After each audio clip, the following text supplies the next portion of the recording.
Hello and welcome to the Left Wing Podcast. Will Slattery here with you, and plenty to discuss on this week's show. I am delighted to be joined in studio by Luke Fitzgerald. Luke, hello. Hi, just dropped my pass there, Will. Yeah, still dropping passes all these years later. Oh, nice. And constant broadcasting to delay, 2 seconds just to let you pick that up. Yeah, very skillful. I can tell you've been doing this for a while. Yeah, good to have you in. Great to be in. Yeah, good to have you. And Jonathan Bradley back with us once again. Jonathan, how are you? Not too bad. Good to be here talking about another interesting weekend of rugby. As always, and the good thing with having you on, Jonathan, we haven't had you on in a while. It gives us a chance to have a second post-mortem of the Leinster game because you weren't there last week to give us a debrief. So we might save that for a little later in the show. We also want to talk some Lions squad. We didn't get to sink our teeth into that. There was last weekend's URC action, Munster and Ulster on Friday night, condemning Ulster for the first time ever to the Challenge Cup. Next season they won't be in the Champions Cup. Connacht's season also pretty much done and dusted as well. They have one match left to play. They also can't qualify for the Champions Cup. And there's one or two other bits that I want to get to over the course of the show, Jonathan. But first, actually, let me throw something out to you and get your thoughts on it. This season has really become kind of a lost season, I would say, for Irish rugby. The national team had a very disappointing November internationals. We spent the whole month of November picking through errors and ill discipline and poor performances. The Six Nations started well, but petered out. And then France obviously came to the Aviva Stadium, recorded a big win. Ireland played very poorly against Italy. Then on the club front, Leinster, another European collapse. Munster, their coach leaves after 5 matches. They have a middling season. The La Rochelle game notwithstanding, it's kind of been now a fight to get even into the top 8. Ulster and Connacht both missing out in the top 8. Ulster for the first time ever not being in the Champions Cup next year. All of a sudden you kind of take a step back and you're like, Jesus, how have we gotten here? All of a sudden all the 4 provinces are kind of with lots of questions. The national team, not in disarray or anything by any means, but just didn't have a great season by their own standards. And now you're kind of thinking, where is Irish rugby at the moment? Well, it's a year that promised an awful lot. I think if you had said after the first 2 rounds of the Six Nations that Ireland wouldn't make it 3 Six Nations titles in a row, which we spoke a lot about, would have been a huge piece of history, and that Leinster wouldn't win the Champions Cup, it would have been seen as a very disappointing ending to a season that looked like it was going to provide a couple, at least, real highs for Irish rugby. I'm not particularly surprised by what's happened at Connacht, what's happened at Munster, what's happened at Ulster, but we spoke at various points over the course of the season where certainly even more so with Leinster, we were thinking it was a case of, if Leinster don't win the Champions Cup now, then when will they win it? And given that Leinster supplies so many of the players to the national team, the fact that that group of players has now had a host of Champions Cup campaigns that feel like they've gone begging, but more so this one, I think this one hurts more than the other ones for all the reasons that we talked about throughout the years, the players that they brought in, the experience that group has, the fact that they didn't have to get past, an Antoine Dupont-led Toulouse, the fact that La Rochelle had fallen off a wee bit.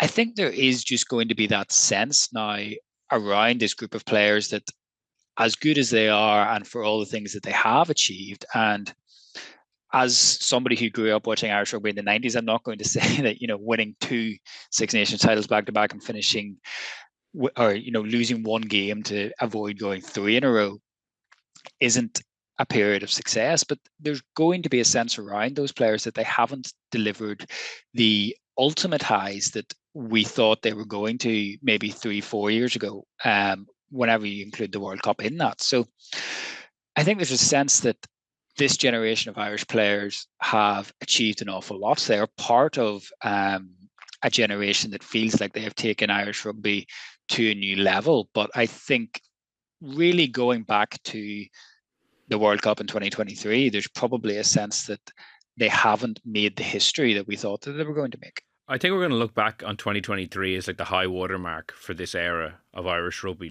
You look back at that year, all 4 provinces made the URC playoffs. Munster ended up winning the URC. Ireland won the Grand Slam, looked really well primed for a World Cup crack. Didn't win a quarterfinal, obviously, blah, blah, blah, about that part of it. But, we're very close to a team that lost narrowly in the final, beat the eventual winners in the pool stages. Obviously, Leinster didn't win the Champions Cup that year either. But we're operating, I think, at the level under Lancaster when they were really humming. Obviously, had that great opportunity against La Rochelle at home, which they squandered. But I do think, in terms of performance-wise, I think that was the high the high point. I think since then it's just been gradual kind of decline slightly, and now it's obviously the situation we find ourselves now. Not that I'm trying to paint a completely dispiriting picture, but I do think we'll look back on that year as where things looked like they were really, really humming. Yeah, but I'm not. I wouldn't be despondent about that either. Like, I don't think. I think for this team, maybe it will be for this kind of group of players potentially. I think we're probably in a period where it looks like there's probably a little bit more transition has to happen. You have these periods in a team, like you never have. In Ireland, you're never going to have wholesale changes. It's not like in a football club over 2 years where you could have the whole team gone and it's a whole new crowd of, it just doesn't happen here. It'll be kind of more gradual. You want to introduce 2 or 3 players a year to the squad. And it looks like we've had 1 or 2 of those guys in, particularly in key positions. I think they still haven't figured that part out. That's probably the biggest reason this year why I think Leinster haven't been successful. And I think that's why Ireland haven't been successful, is that they kind of changed that position and went a slightly different route.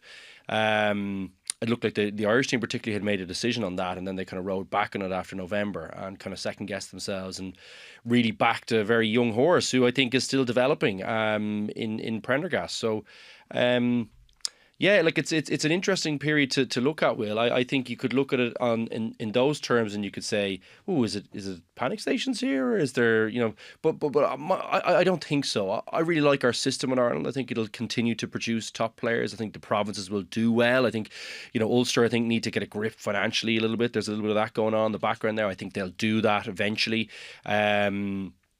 And they've made some decent signings. It'll be interesting to see what happens coaching staff wise. I mean, this obviously a disappointing year for Richie and the team up there, and obviously for all the Ulster supporters and the Ulster team. But I like that Augustus signing. I think he could be a nice little piece of the puzzle for them there. I like some of the young players they've brought in.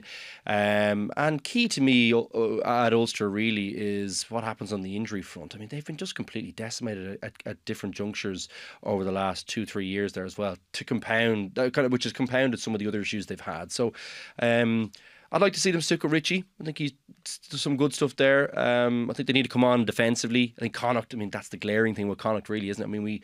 They have probably over-delivered in terms of resources, but the stadium's coming on, and that's the last piece of the puzzle for me, is can they get that team spirit? Can they get a coach that really galvanises them on the defensive side of the ball? Because I think they've continued to produce on the attacking side, and have been actually quite consistent on the attacking side of the ball for, I think, quite a long period, actually. I think Connacht have since I've been playing it, I don't think there's been a year where I've said, do you know what, they're not a dangerous attacking team. So it's the defensive side of the ball for me, and can they compete with the bigger packs? Munster, interesting period. New coach coming in. I think that's a very exciting, or it seems to have been a very exciting appointment there. So I'm looking forward to seeing what he can do with that group of players. I think they've made some good players. Some good players have come in. I think Farrell's been good for them. I think he could be better. I think he could be better on the defensive side of the ball, particularly. But he's very good in attack, I think. And I like some of those players that got in from Leinster as well. And can Tom Hearn stay fit? There's a few things there, like how do they deal with the O'Mahony situation, Murray situation, like what happens there?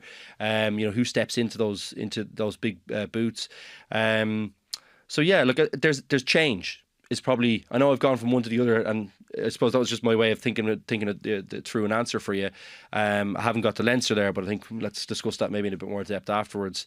But in terms of Ireland and Ireland and the other 3 provinces, I think it's not time to panic yet. There's change definitely, but I think not all bad, and I'm kind of excited about some of the things that are happening, and I wouldn't be too despondent.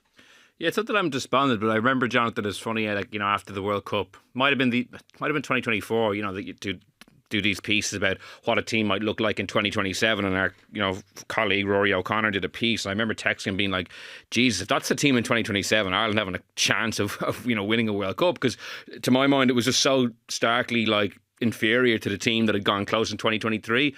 And you're looking at this juncture now. I know we're kind of jumping off into an Ireland discussion. I hadn't planned it, but Sam Prendergast has come in for Johnny Sexton or Jack Crowley. That was natural. He was retiring. Joe McCarthy has kind of come in at second row. But so from the team that started against the All Blacks in that quarter final, they're the only 2 changes really. The entire team besides that is O'Mahony will be stepping away now, but he was starting in the Six Nations, so that's one maybe other hole they'll have to plug in. But that's 80% of the team that is basically the exact same team, just 2 years older, and not as good potentially as they were in 2023.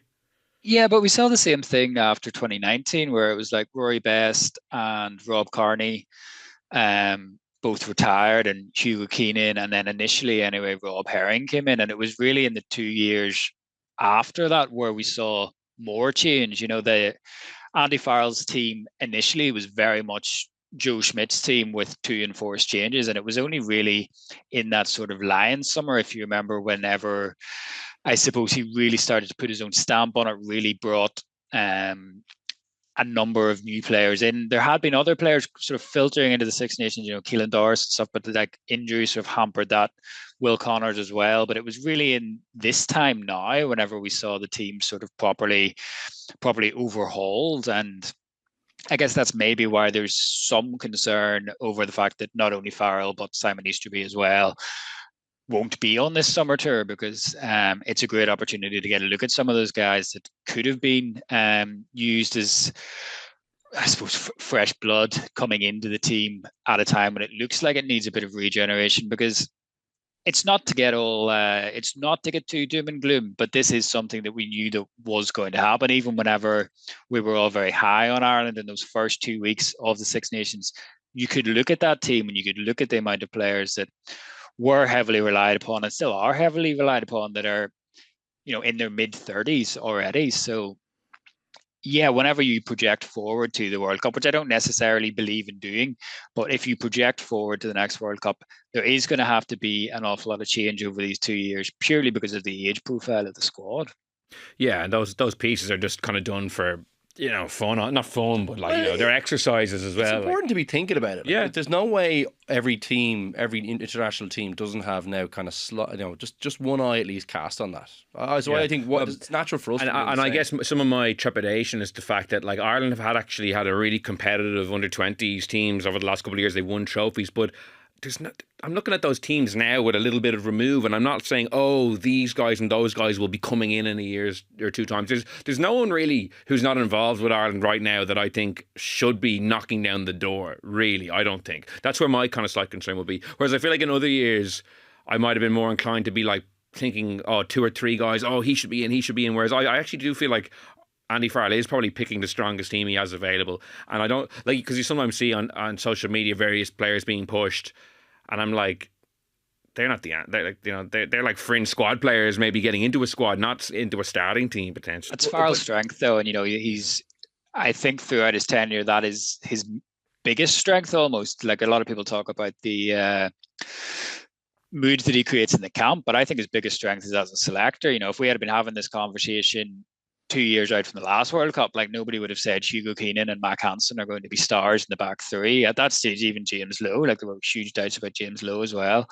So I think it's very hard to project forward whenever, in any circumstance, but especially in circumstances where you have somebody like Andy Farrell who can look at, as an example, Jamison Gibson Park whenever he's behind Luke McGrath at Leinster, and say that's somebody that, with the right environment, could be one of the best scrum halves in the world by the next World Cup, Yeah, it remains to be seen. As you say, that summer tour will be interesting. Ideally, we'll come away from those 2 matches, albeit against weaker teams, and have 2 or 3 guys that might feature come November when they go to Chicago to play New Zealand. So interesting conversation. We might park that one for now and move on to the weekend. Jonathan, Ulster, for the first time ever, will not be in the Champions Cup next year. Like a lot of their games in the last while, they had 20 points on the board around, relatively early in the game, couldn't score again despite having a lot of chances. Munster kicked on, pulled away, have 1 foot in the playoffs. They have a kind of a somewhat tricky game against Benetton, who beat Glasgow well last weekend, a reasonably strong Glasgow team. But from an Ulster perspective, it brings 1 game to go away to Edinburgh, which is a dead rubber, but brings a tough season to a close. And how damaging is it not to be in the Champions Cup? We've often joked on here, or semi-joked, I guess, about how Ulster, maybe they could do with a run in the Challenge Cup to, win that and get some confidence. Now, I wasn't joking about that. Yeah, maybe I wasn't either, actually. But we've said it so many times that, as Jonathan would always point out, it kind of is predicated on the fact that Ulster go on and actually do well in the tournament, which they seldom have done. But how damaging is it for them to be dropped down a level from the financial perspective, the prestige, what it just means for the brand after 30 years? Well, I think the financial aspect is big. The numbers are somewhat murky in terms of the reporting of how big an impact it actually is financially. But if you are a rugby team with financial problems, as Ulster are, the financial problems are now coming home to roost, as it were, on the pitch, where you don't have the squad for the rigours of URC Champions Cup rugby, and you don't have the squad to deal with the injuries that they've had this season, which is a huge part of why they're in the Challenge Cup next season. So if you're then losing out on income by missing out on the Champions Cup, then it's one of these things where problems beget problems, in the sense that you're now going to have less money again to work with because of something that has happened due to a lack of money, essentially. So it's one of those things that you would worry about getting involved in a spiral where you need money to get out of this situation. You need to generate more income to get out of this situation. And performances on the pitch are ensuring that you're generating less income. So that's a big concern. In terms of the prestige factor, I think it is there as well, to a degree, but a less tangible degree, because the fact of the matter is, as anyone who's watched this team closely over the last couple of years will remind you, they haven't looked like they've belonged in the Champions Cup for quite a long time. Like, they have made the last 16 twice in recent years by winning one game, and their record in the Champions Cup, going back to the first leg of the Toulouse last 16 game, whenever they beat them and then lost the return game in Belfast and ended up going out by a point in aggregate. Their record has been terrible in the Champions Cup. Like, they've been hammered by some teams in the Champions Cup. They've had some fairly dark days in the competition over the last couple of years, and it's what I suppose makes the game against Bordeaux in the last 16 there almost feel like a bit of a quirk, because they went and gave it a big rattle against the team that we, I suppose, are in a final, have a really good chance of winning it. And, not that Bordeaux were ever worried that day, but Ulster did sort of go and fire a shot, which is something we haven't seen them do that often in this competition. And it's now, I suppose, a source of frustration for a lot of people that it's going to be a full year before we see them back in the competition now. Yeah, look, it's funny because Richie Murphy, after the game, when it was kind of pretty much confirmed that they weren't going to be qualifying, had a quote, and he said, "You can't put 20, 21, 22, 23-year-olds out there and expect them to hit the ground running when they are playing against some serious high-level international players. There's going to be an area of growth." And he was kind of been pushing that a lot, but I often do, but I've said this a lot this season, like especially recently. I've often looked at the team sheet and I've seen it stacked with players that recently were playing for Ireland or around the Ireland squad or have been highly touted. Like, there have been a couple of players who've been exposed over the course of the season. His son is one player who's actually been playing pretty well. But like, I don't think it's the case that it's been a completely callow team all season or anything like that. I've often seen them with good players out there play really, really poorly, and I think they should definitely be higher up the table than they are. Like, they lost at home to Zebre. Like, that game alone, getting a 5-pointer there alone would have put them in the mix coming this weekend. So, like, I feel like it's an easy thing to kind of point to. Obviously, they have had injuries and there have been young players playing, but at the same time, there's also been like some good team sheets put out in the last maybe 2 months that have drastically underperformed. Yeah, but I think the big challenge for them is, like, it has been the injury thing, Will. It's like, so it's fine having a team come back and have a Freddie Starso one for one game, but really that's not, like, what you need is that team playing together for, 10 or 15 weeks of the season. Fair, you want that team, the majority of that team, to be together for a good portion of the season, and that really hasn't been the case. They've kind of got them back for big games, and I think that's why you see them at times running out of gas, like being able to fire a shot but not getting the job done. I think at times they look a little bit disjointed. And I think that's a factor in it. And I think he is right, generally speaking, over the course of the season. It's been kind of a fairly young team, and they've been fairly patchwork at times in terms of who they get out in the pitch. And I think the ideal scenario is that you have, yes, 3 or 4 of these young guys who are kind of finding their way, but you have them out with the likes of a Henderson, a Stockdale, a John Cooney, or whoever it may be, that are kind of the senior players in that group, Will. And I think,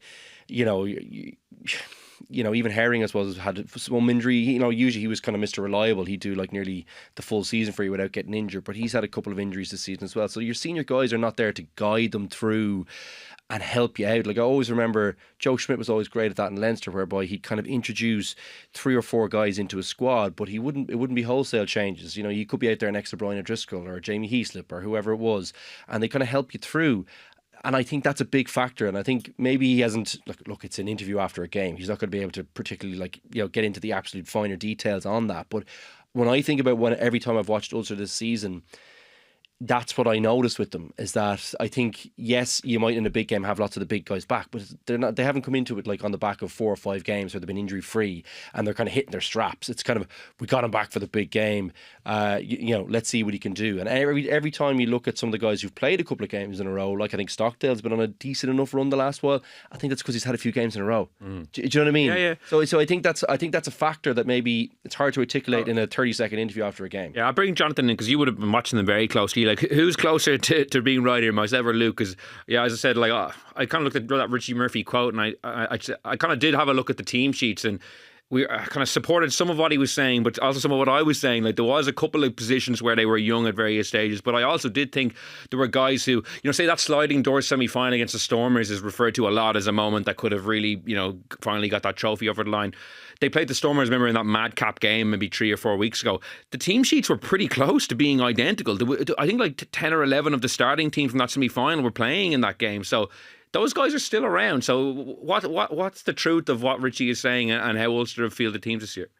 This isn't to be overly diplomatic or anything, but you're both right. The worst answer of all time. The lack of consistency in selection is huge. So it's not just say that Ian Henderson's only played 10 games, although that has an impact, but it's the fact that only 3 players in all competitions have made more than 15 starts.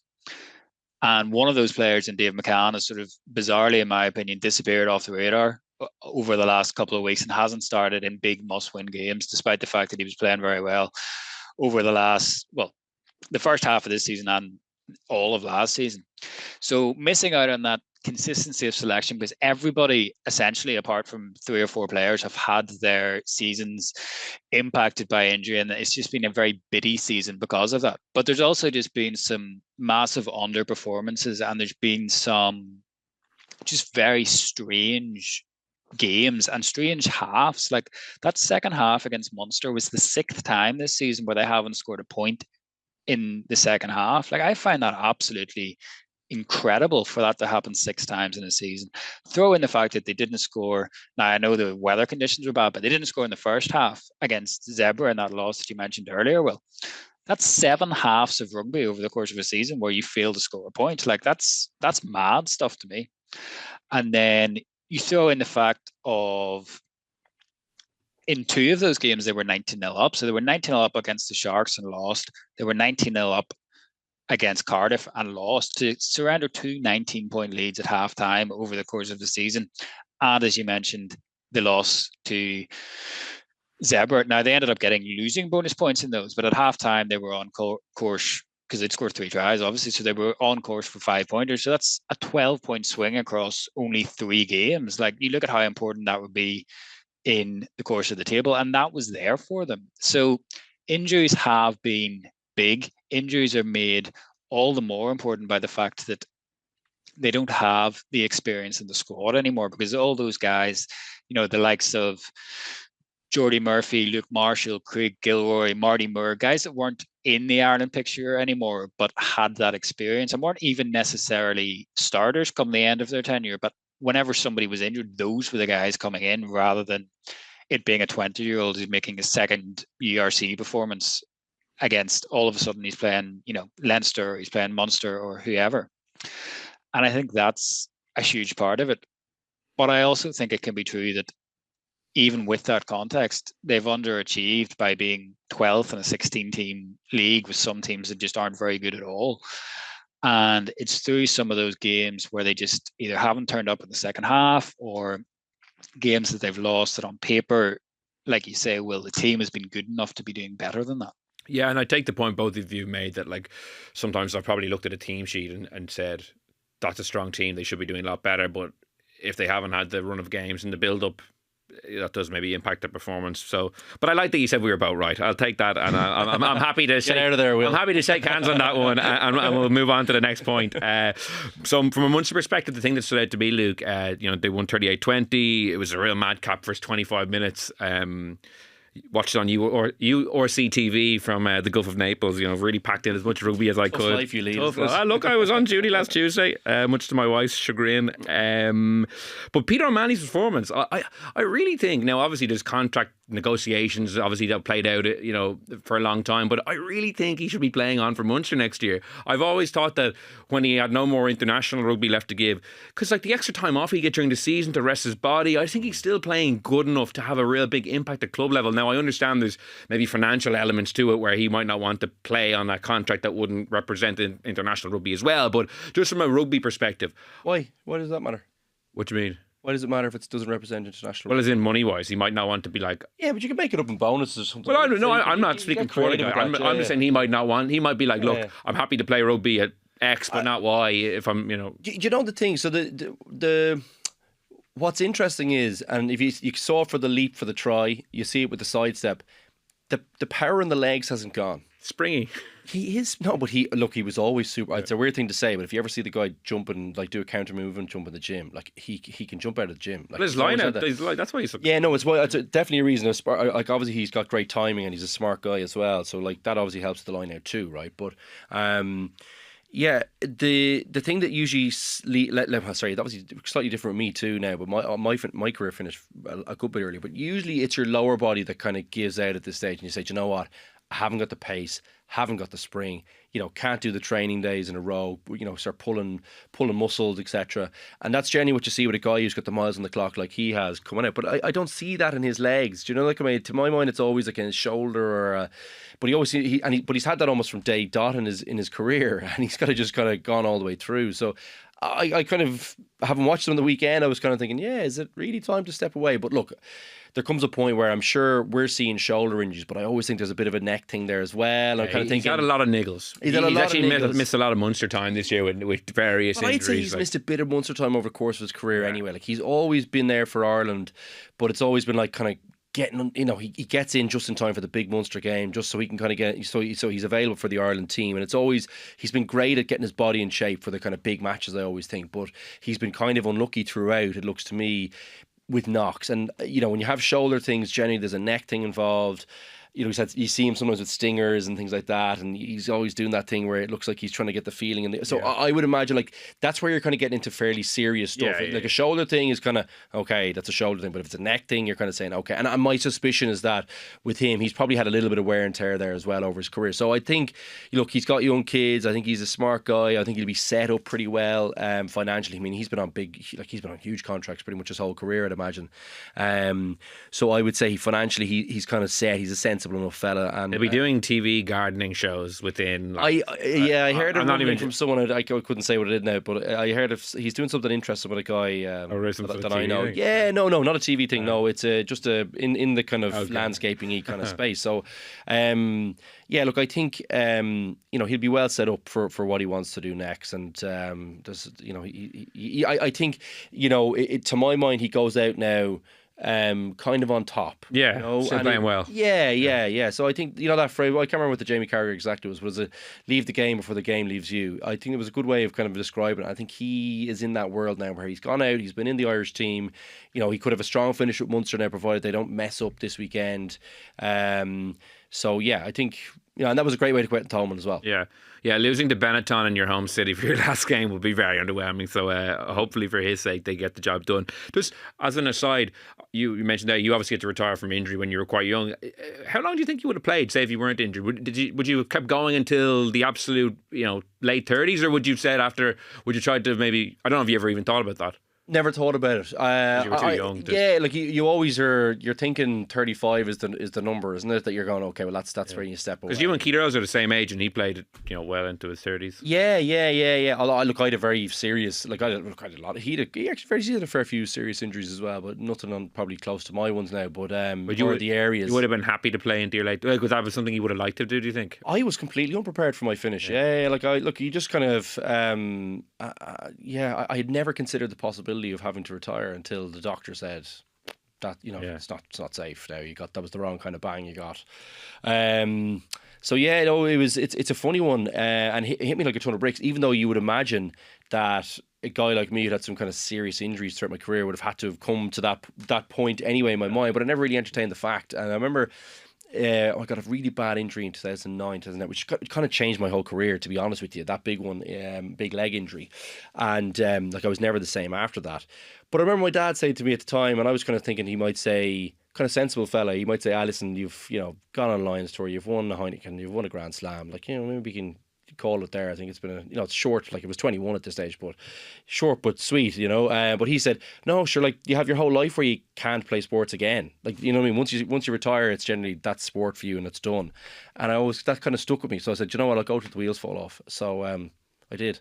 Well, we might not have gotten to do this podcast, obviously, if you kept playing. So my career would have been different as well. So maybe we could have been doing this while you would have been in school. Sorry, forget your age difference. But that's depressing. I just wanted to be interested in what you said. Jonathan, any kind of reflections on Munster now after the Ulster game? Yeah, I think it was a game that they were always going to win. I think in that situation of Thomond Park, the emotion of Thomond Park on the day, they were able to overcome what still looks like a pretty shaky line out, and there were some defensive errors there. And I suppose the reason I'm saying all this is I don't think they will beat a better team than Ulster with that performance, which is a concern, or should be a concern for them, because Benetton are a better team than Ulster. So I think the Benetton game is actually like a tricky one. I watched that Glasgow game last weekend. I had two screens. I had the Ulster football final on the main TV, and I had my URC TV app on the laptop watching Benetton. That was a boxing match, not a football match. Yeah, so a bit of everything for everyone. But they have actually a very stacked team of internationals. It's like they're like the Leinster of like Italian rugby. Like they have 1 to 15 almost internationals. Yeah, I mean they are a solid team, and if you look at the fixtures elsewhere, I mean it's shaping up to be an interesting enough weekend. Like I would say that Edinburgh will win. The Welsh teams going to South Africa adds another element to it that probably makes it quite difficult for them. But if you assume that Edinburgh are going to win against an Ulster team that have nothing to play for but pride, then all of a sudden, the loser of that game is essentially out. It's almost a knockout game before a knockout game, as it were. So it's a huge game, and I think the emotion of the last game of the season at Thomond Park, it'll be really interesting to see how Munster replicate that sort of home advantage playing in Cork. Obviously, it'll be, I think it's sold out, or nearly sold out anyway. Sold out, yeah. Already. So it'll be a packed stadium, but obviously a smaller stadium as well. So I just think it's going to be really interesting to see how that plays out for them, because they will, I think, need to be better than they were on Friday night. Yeah, the atmosphere will be good. Like the atmosphere is always very good there for the 20s games when they have sellout crowds. So I'd expect, given it's Peter O'Mahony's last game and or last home game, and it's in Cork, to have a fairly cracking atmosphere. Just whether you can sort of like tap into that emotion and go to that well twice in a week, because it became such a thing. Their last game in Thomond Park felt like it became such a thing. And it was almost odd that, it was their last game in Thomond Park, but it wasn't their last home game, because obviously this week's in Cork, Yeah, but the thing is, I suppose, and this is I made a brief comment last week on the show when we were discussing Leinster, but like the last Irish team to win a tournament was the Munster team, and they had to keep tapping into that, going to the well week on week at the end of the season, away from home as well, and that kind of an extra dimension to it, which they probably have to do now anyway, depending on how results go, of course. But yeah, like I don't think it's any bad thing at this time of the season to have to do that. I just think you have to manage the training load well, and it might play in their favour. I'm so glad you brought that up, because that brings me on to my next point. Leinster, obviously. Leinster. And this is a good one, because it's about the week-on-week element, because we've talked a lot about, I suppose, where do they wrap their players in cotton wool too much ahead of the big games? And so I did some research. I want to put these numbers to you and get your opinion on them, what you think. So Leinster have failed to win the Champions Cup 7 years in a row now. So it's 7 seasons. The team they started in their last Champions Cup game, so that's 7 times 15. That's 105 players. Let's say it again. So 105 players across the 7 seasons. Okay. Only 20 of them started the week before. So 85 of the 105 players did not start the week before that last Champions Cup game. So that shows you how undercooked they or how like much they've wrapped those players in cotton wool. Like, you know, only. And is it only the one? So did you check it for 2 weeks before? Do you remember there was a year where I think they nearly did 2.5 weeks before? I'm glad you asked me, because this year 11 of the players that started against Northampton didn't play for 3 weeks in the build-up. Yeah. In 2023, when they lost to La Rochelle at home in the Aviva in the final, 11 players didn't play in the 3 weeks leading up to the final. In 2021, when they lost to La Rochelle in the semi-final, 11 players didn't play 3 weeks in the build-up. And in 2019, when they lost to Saracens, 11 players didn't play for 3 weeks in the build-up. 11 starters, that is. So 11 starters, 4 of those 7 years didn't play a game for 3 weeks in the build-up. Yeah, like it's definitely one of the issues. I think, like we've talked about Ulster and not having that consistency because guys have been injured, not playing together, and not playing week on week. And I always think towards the end of the season, like you just kind of pull guys with 20 to go, like or 50, or you know with 30 to go. You kind of pull people, and that was kind of how the teams I were on managed that. Do you know what I mean? So you kind of manage the minutes that way. And yeah, I definitely think that that's an element of it, that they come in undercooked. It's not an issue until you come up against a team with self-belief who's actually going to stick around in the fight and who's been in a bit of a dogfight themselves. Like I think that's always been something that I've felt like when you come up against, you know, the French teams at this time of the year or the English teams, they could be fighting, they could be playing matches against a team that might be like kind of bottom of the league, but they could be away from home. And these guys could be fighting for their professional lives. Do you know what I mean? Because if they go down a division, most of these guys will be out of the job. So these are dogfights that they're coming, and like they all have to play the week before they play these matches. So I feel like they're in way better condition to do it now.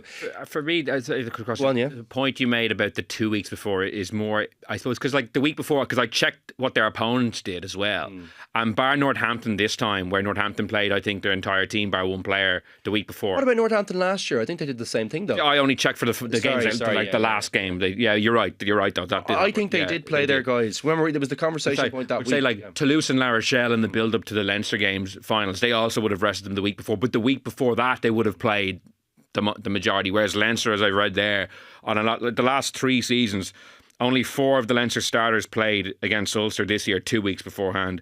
9 of them played against the Ospreys 2 weeks beforehand the year before, and 4 the year before that. So in the kind of the period between the Champions Cup semi-final and the Champions Cup final for the last 7 seasons, Leinster have very much put the lads on ice. And it's funny because it's been 7 years in a row of it pretty much. So you would think that maybe by year 5 or 6, Jonathan, they'd be like, perhaps the week before, even if we're playing only a team, Munster in the Rainbow Cup, or, well, actually one of them was a Munster semi-final, which you've talked about at length. So you've got to accept some risk, guys, don't you? I mean, it's not just in your game plan where you've got to be risking things in games to get ahead and kind of challenging things. It's in your selections too, in a very physical game. I think you've got to take some chances there. I don't know what Jonathan's view on it is. My view, I think, and probably shared by most people, is that it's definitely something that they have to think about and get right, because it doesn't feel like they're right. And nearly cost them more so. Northampton was where it really reared its head to me last year. I was thinking, wow, like they're a way better team than these guys, and they looked undercooked towards the end of the game. They looked really undercooked. Just to reiterate one more time, because I probably did an absolute hames of explaining these numbers. Of the 105 players that have started the 7 Champions Cup Champions Cup defeats, 85 of them did not play the week before. Yeah. So that's a huge number. So Jonathan, sorry, just wanted to reiterate in case I've lost anyone. Yeah, no, that feels really stark to me. And it feels like whenever you're talking about something 7 years in a row, that you would try and do something different. To me, 2 weeks feels too much of a break regardless. I know that sometimes they're having to manage minutes. The fact that they're bulk suppliers to the national team makes things more complicated. But to me, you would just, if you were in this run where, yes, there are some times when it's been a bounce of a ball, sometimes you've come up against a really good team.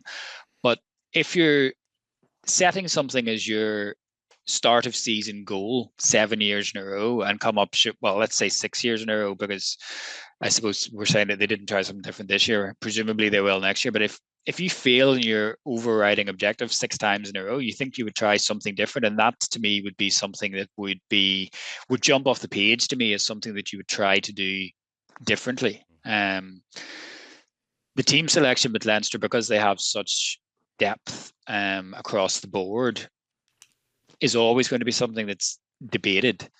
I think if you remember whenever this run started, the debate was whether the URC or the Pro 14 as it was then was actually hampering Leinster because they weren't having to play their full team to win, or I suppose essentially to finish top of the league to get the top seeding for the playoffs. Like, that's obviously now something that has changed because they haven't won that competition in a while either.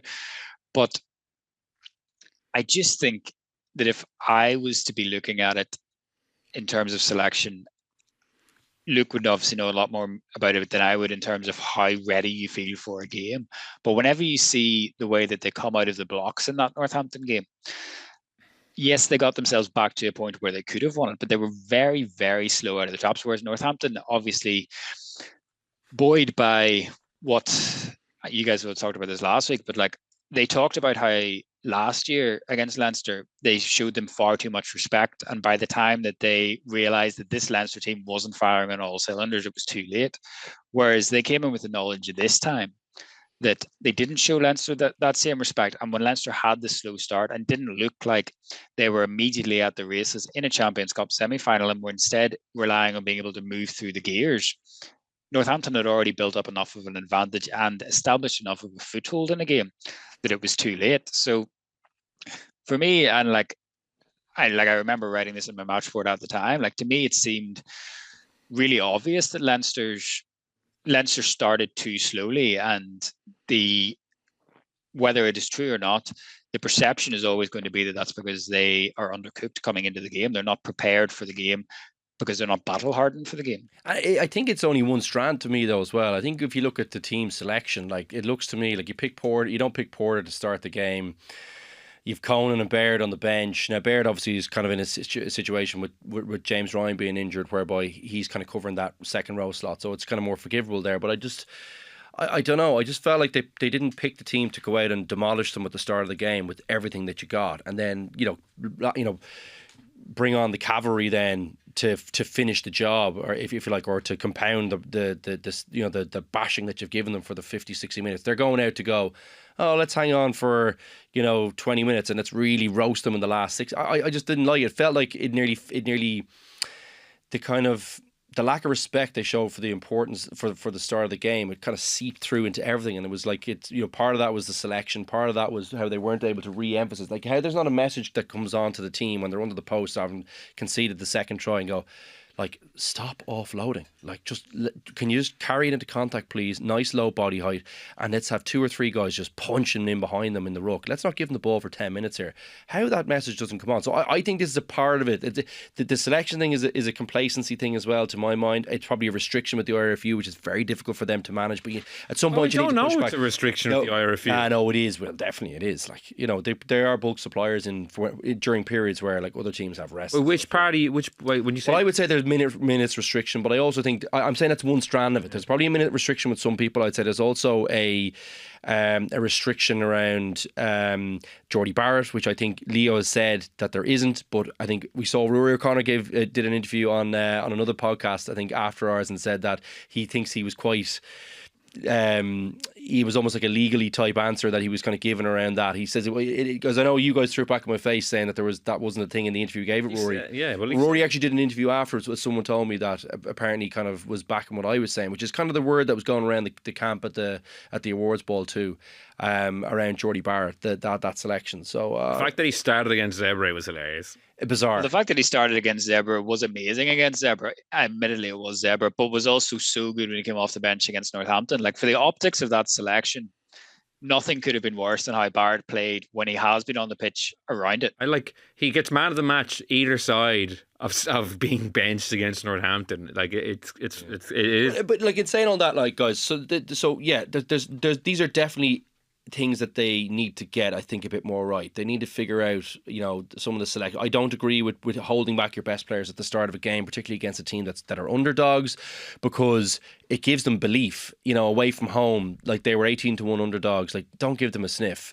And at the start of the game. Go full bore from minute one. The Porter selection makes no sense to me. Like, he regularly puts in 80-minute performances for Ireland, or 75 minutes at least for Ireland. These games are not played at the same pace as an international. So that's another thing I think that was wrong. I really liked Deegan as a player, and I thought it was good to see him kind of get.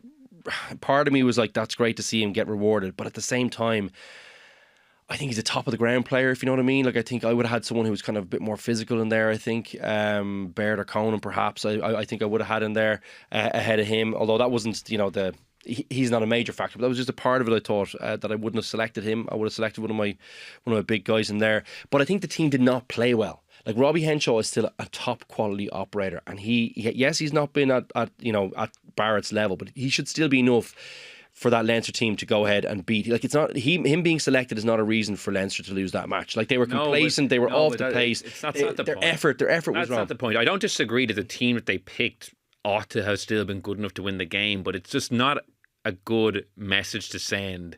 Like, putting your the form player on the bench.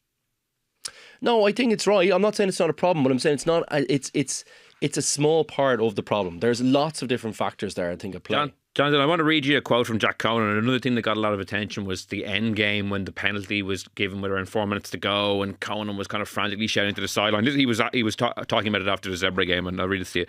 He said, "I was kind of like, 3 points down. Obviously, the last mile we'd scored a try off, so I was trying to talk to the sideline to say, what do you want to do? Then I turned to Sam Prendergast, and he was like, let's go to the corner, let's back ourselves. All the forwards at the same mindset, so you row in behind everyone, and look, another day you get another mile try, and then no one is talking about it. Because I was the captain, that falls on me. It's tough to take those learnings. Maybe I should have just put my foot down and been like, let's take the 3, even it up, and whatever happens, happens." I find that quote very interesting for a couple of reasons. So, Jack Conan is the captain. He's thinking of what to do. Then he thinks he needs to turn to the sideline. Then he thinks he needs to turn to Sam Prendergast. Then he's saying, now I'm talking to all the forwards. And that really does actually hammer home how frantic it looked to me. Like, it was a lot of asking and pointing and checking. And like, Sam Prendergast, I'm surprised wasn't like, give me that ball, I want to put this between the sticks. Like, he hadn't been kicking well. He's a young player. I guess maybe that fed into it. But I found that a very interesting quote. And I really like listening to Jack Conan. He's probably my favourite player to listen to. I think he's very... It was a great interview. Very good speaker, and kind of will give you an insight into what he's thinking. So I'm not like hammering the guy or anything by any means. I'm just saying that actually is quite illustrative of what I was seeing, I think. What do you make of those quotes? Yeah, I think it's one of those things that whenever you're in post-match press conferences, you always do get the impression that it's far more collaborative a process than a lot of us would think that it is, of the captain making the decision. You always interview captains afterward, and ask what was the thought process there, and they'll always say that you gauge the mood and the tempo and the feeling from a sort of leadership group rather than anything else. To me, I think like Conan taking an awful lot of heat for this. The interesting part of it to me is the fact that if somebody in the Leinster coaching box wanted them to take 3, they can radio down in time during that commotion and send somebody on with a tee, and then they have to kick it. So if there was messaging from above that they should have taken the 3, or if calmer heads in the coaching box thought that they should have taken a 3, it's not like there wasn't a method for them to get that down to the pitch, That's a good point, because, sorry to come in, but because Leo Cullen after the game was obviously asked about it a lot, like, were you sending a message down? Because Conan was looking to the sideline. He said, no, we backed the players on the pitch.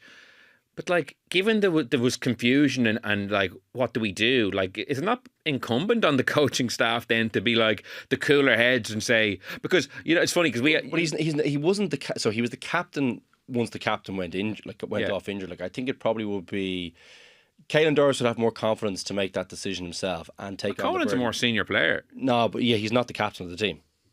But I think that plays into the idea that there should have been, or there could have been, word from the sidelines. No, I think that's right, Jonathan. No, sorry, I think that's a good point to make. I think Conan coming on, like, if he's the captain of the team, if he's been selected as a captain, like, I would have thought Gary Ringrose, for example, would have been a better person to have been made captain after that. It's kind of a calmer head. He's more experienced as captain than Conan.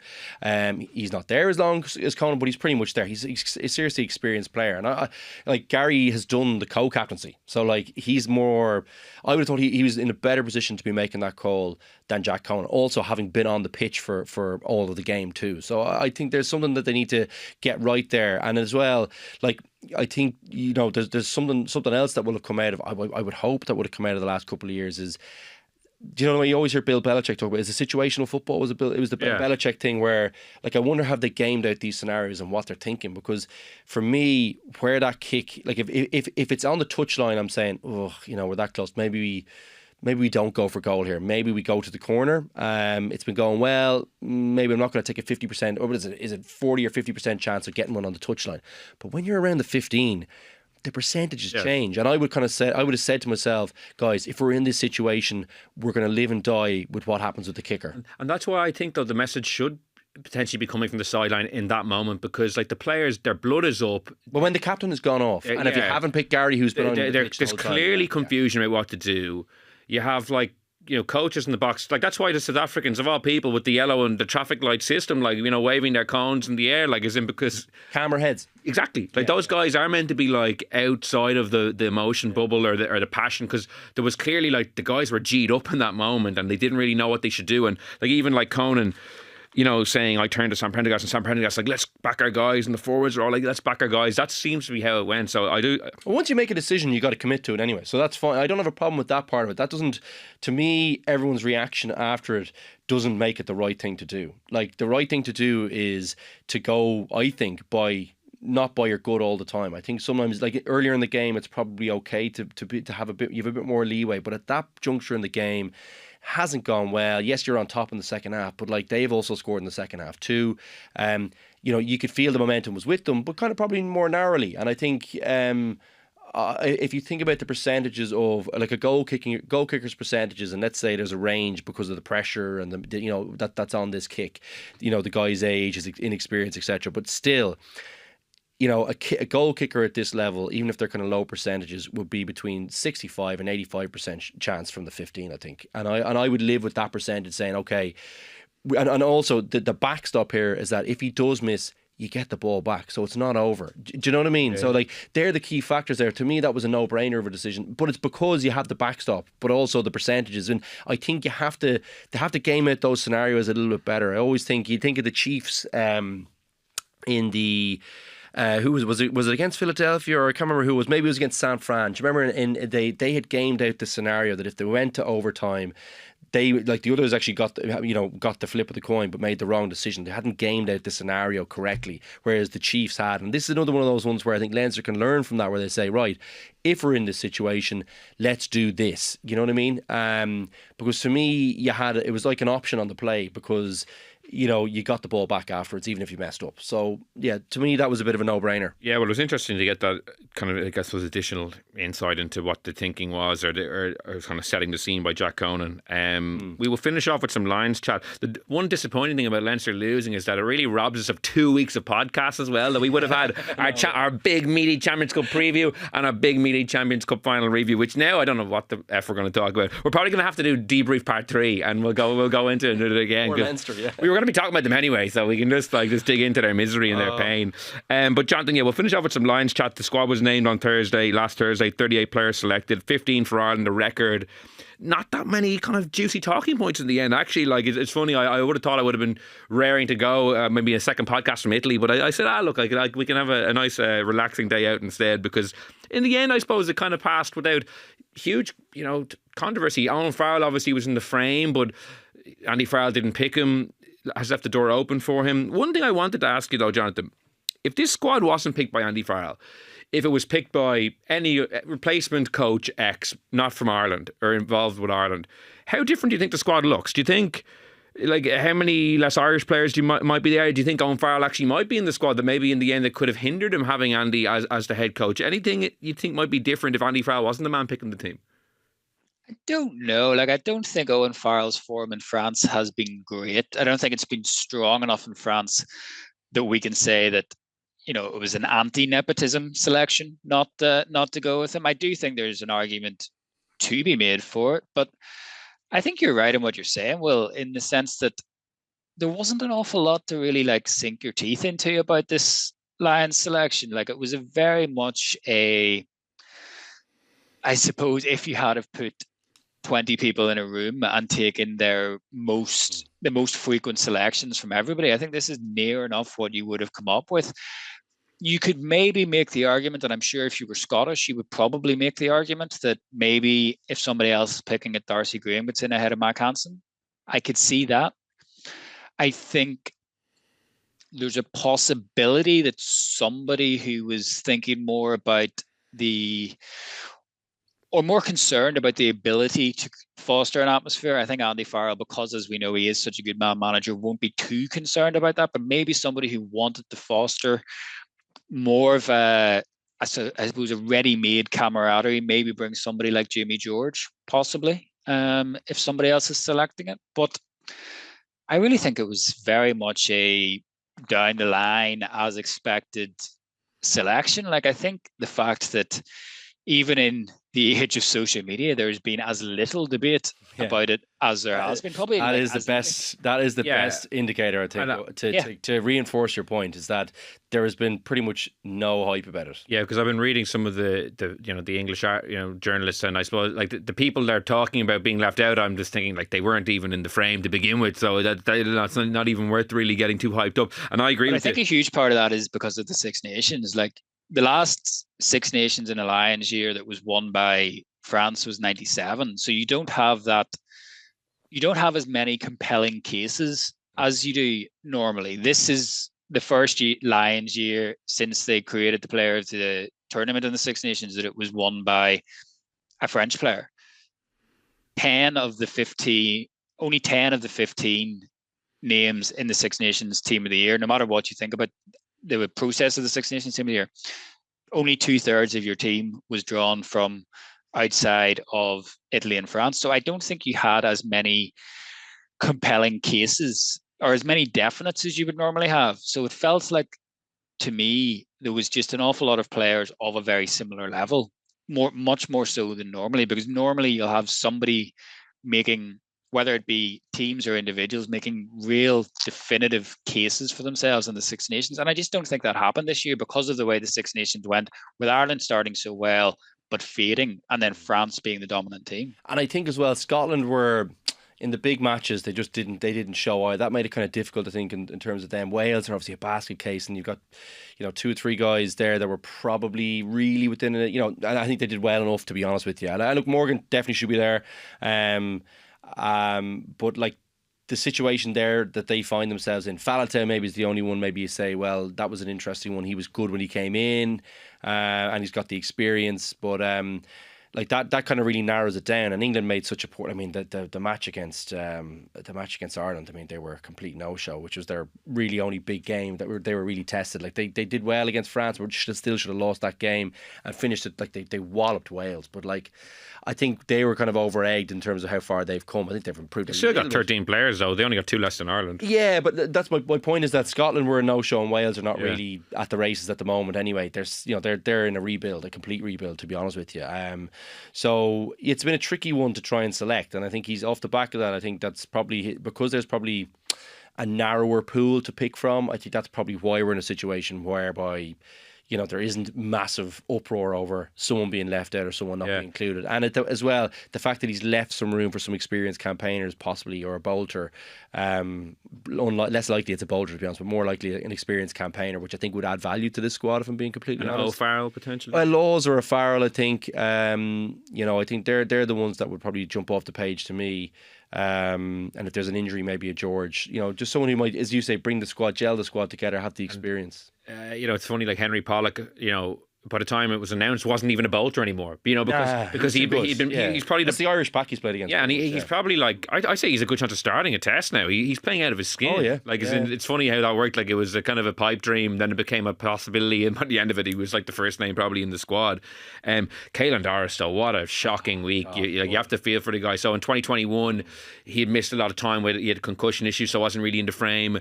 This time around, he goes from like captaining Leinster potentially to win a Champions Cup. They lose. Obviously, he gets the injury. He misses the Lions tour. It's just gutting for him, because he would have been could have been the captain, but definitely would have been in the inside track to start. Yeah, I think so. Yeah, look, part of me always thought Itoje might have been a nice selection, but actually they've got a good few guys in, as you said. In the end, I wasn't looking like that. Maybe for a period, England weren't looking like they were going to have as many as they did. Yeah, no, I'm absolutely gutted for him. I'm absolutely like he is such a good player. To have not potentially not go on a Lions tour now, we will see now. Hopefully, he keeps up his form and he sneaks in for one in the maybe in I don't know 4 years time. It's probably a stretch at this stage, but maybe he'll be 31. Like well maybe well he's a lot of miles on the clock though, that kind of way, and he's a few injuries. But look, let's see. So look, I think maybe he gets one in one of the big countries too. I think at the moment Australia are not as they won't be as competitive as New Zealand or South Africa. But yeah, I'm actually gutted for him. Really gutted for him. It's really bad timing. Obviously, it's stating the obvious, and yeah, it always happens to one or two, so hopefully we don't see any more. But like I'm sure the reality of playing rugby at this level, if you're playing late in the competitions, physical matches, and it's tough. But like the player to benefit the most is probably Jack Conan. Yeah, I think so. Although he's like the only out and out number 8 really in the squad. Like Pollock and Earl have played there, but Conan's the only guy who week in week out wears number 8 jersey. But Conan has been great this year. I have a feeling that he might have gone anyway. Will. Seriously, I think he was. Oh yeah, I agree. Yeah, I think he might have gone anyway. Like if you think about his impact, like he was a key guy for Ireland in the Six Nations. I thought throughout, I thought he was the big catalyst, one of the big catalysts anyway against England when he came on in that really dominant period in the second half. So yeah, no, I wasn't surprised to see him go, and he also has a Lions tour behind him, so that always helps you. I think if you're playing well, you've done one. Particularly, it's a kind of inexperienced, ishy type squad, in parts of it anyway. And he's a guy who's a bit of a leader. He's a good voice, good presence, and playing well. It wasn't a surprise that he was there. Yeah, it'd be interesting because obviously, depending on who makes the various club finals, there could be a little bit of upheaval or guys not available for the first game in Dublin against Argentina, which will be a bit of an occasion, which will be exciting to see the Lions in Dublin. Jonathan, I'll give you the last word. Anything else with the Lions squad that jumped out to you? I do think that point that you make about the number 8s is interesting. Like the balance of the back row to me feels a little bit open side heavy. It's strange, and he picked 6 second rows as well. Like I feel like James Ryan really was added as maybe like. That's one actually I think if it was a different selector he might not have got in because he hadn't played a lot of rugby. I did really feel like the 6 second rows kind of jars. Now I know Byrne and Chesham can maybe play 6, but I think that's probably where you feel like they're going to go though, isn't it? And then like it's whether he thinks that Pollock could do the 8 job for me. That's where I think that's where I think he's your option there. Personally, I don't know. Would you agree? Yeah, sorry, Jonathan. I gave you the last word, and then I completely hijacked it. Very cruel of me. So sorry. Yeah, we have at it. No, yeah, I just think the balance of that of the forward selections in terms of specialists in the back row and locks comeback rows, I think is interesting, and I also think it's interesting. I think it's much more interesting now trying to pick a test team than it possibly was trying to pick the squad because again. Especially with Doris out, because he would have been one of those guys you were saying as a nailed-on starter. Even the fact that we're talking about, does Pollock start at 7? Does Van Fleur start at 7? Ben Earl, I think the test team is because of this idea that there isn't that many players who made definitive claims during the Six Nations, and I suppose as well in the European games outside of that Saints contingent. I think it makes it much harder than we maybe thought it was going to be. Say this time last year to pick a starting test 15 as well. Can I ask you, I know that was supposed to be the last word, but I actually want to ask you something that I'd be interested to hear your answer on. Do you think that Leinster and Ireland and even supporters, do you think they underestimate how important James Ryan is to the team? Jonathan. I have my opinion on it, but do you think so? Because obviously it's when you say he's maybe the one surprise in the Lions squad, I think it's a no-brainer to have him there. I've always thought that in the last one too. What do you think? I would have had him there. To be honest, I would have had him there. If there was an Irish second row that wasn't going to make it, for me, it wouldn't be James Ryan. It would have been McCarthy. Agreed. There you go. That's no surprise to me. And that's not a go with McCarthy, but I just think he didn't play well. He was very poor against Northampton. I think he's messier. I don't think he's as good in the line out. He's obviously very destructive at different points, ball carrying but I think Ryan for me is the key with Leinster. Well, my point was more that he's missed time, not necessarily his ability. Yeah, no, and that's fair. He missed the back half of the Six Nations and didn't get to play, against Northampton either. So, it'll be interesting. We'll probably have to do a couple of shows picking our testing now that the Champions Cup final. There won't be much to talk about from an Irish perspective. We're going to have to fill some extra time that I had. Look, it's an exciting fight. I do hope Northampton show up. But I think they're better equipped maybe to deal with the guys out wide than maybe Leinster. That'd be interesting. And if you can keep them quiet against Bordeaux, kind of goes a long way. Yeah. Well, look, save this for next week. Sorry, we'll need something to fill next week. So, sorry. But for now, I'd like to thank Luke and Jonathan for joining me on this week's episode of the Left Wing Podcast. We will be back next week for another show. And in the meantime, you can subscribe to us on Spotify, Apple Podcasts, or listen on the Irish Independent website. So until next time, thanks so much for listening, and goodbye.